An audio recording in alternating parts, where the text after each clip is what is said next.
Hi everyone, it's me, Lubna. Today is Friday, October 18th, 2024. This video is dedicated to my beloved, and the topic of this video is going to be about progression and regression, and about how sometimes we need to regress in order to progress in our lives. So a few days ago, I started reading the book Mere Christianity by C.S. Lewis, which is one of the books contained within this collection.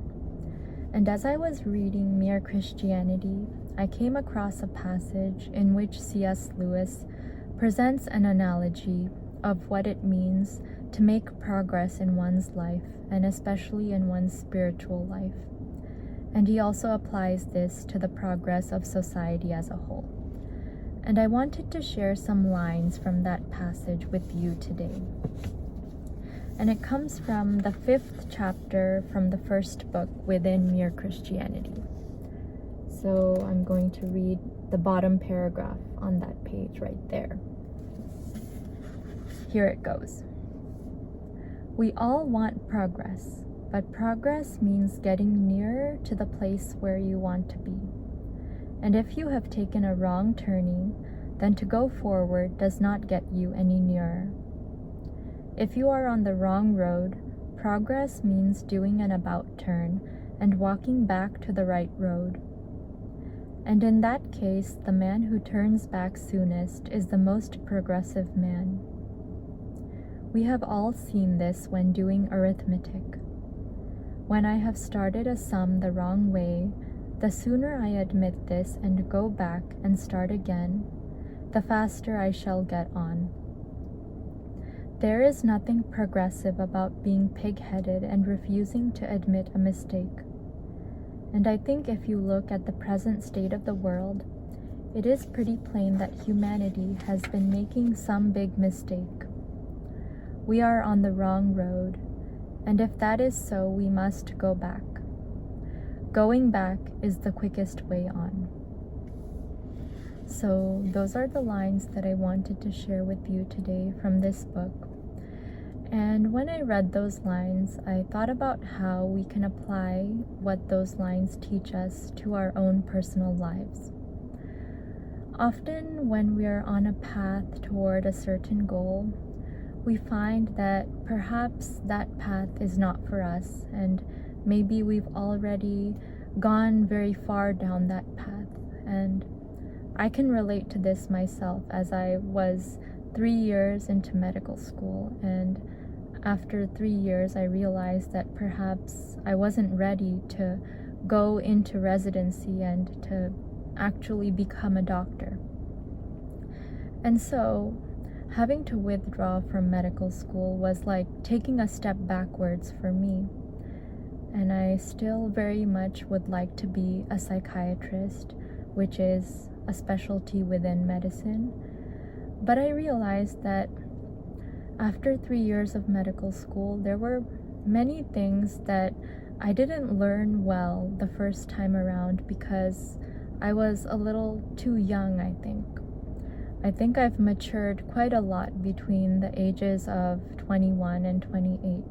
And 21 years old was the first time I took the MCAT, or the medical college admissions test in the United States. And I took the MCAT again when I was 24 years old. And then I got into medical school, and I did 3 years of medical school, as I said before.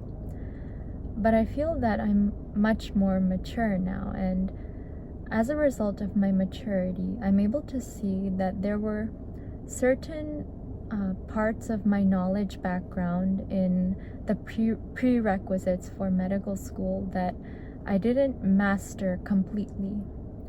And so right now, I am having to take a step backward and study for the MCAT again. And I realize that studying for it again is helping me to understand the concepts much better this time around, through the eyes of a more mature woman rather than the younger person I was back then. And so sometimes, like right now, what I'm having to do in my own life, taking a step backward is actually taking a step forward, because it means strengthening the foundations that you didn't strengthen enough before. So, for example, maybe you're building something, you're building a building, and the foundations were not strong the first time around when you built them. And so you're having to undo the top parts of the building and then start over and make the foundation stronger so that the rest of the building could be stronger. And similarly, based on the analogy that C.S. Lewis shared in his book, when we're going down a path and then we find that we have to take some steps backward and retrace our steps and maybe figure things out differently, we're not actually going backward. We're paradoxically making progress by taking some steps backward and making those foundations stronger and coming back with a stronger base of knowledge than we had before.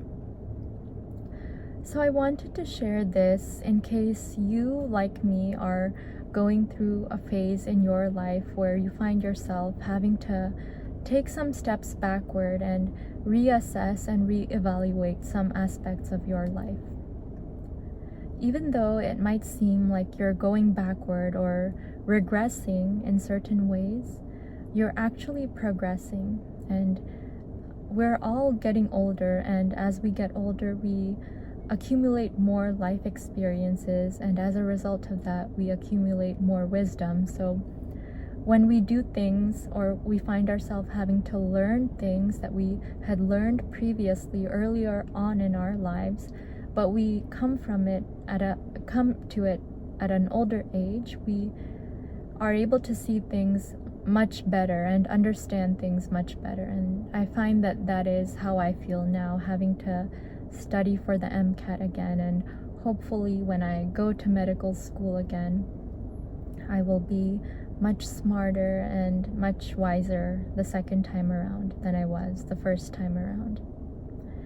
So with that, I hope that my video has inspired you to think about ways in which you might be regressing in your life and try to see those ways as means of progress rather than as going backward, because that is what they really are. Taking some steps backward helps us to take even greater and more meaningful steps forward in the future. So with that, I'd like to wish you a wonderful day, afternoon, evening, or whatever it is, wherever you are in the world.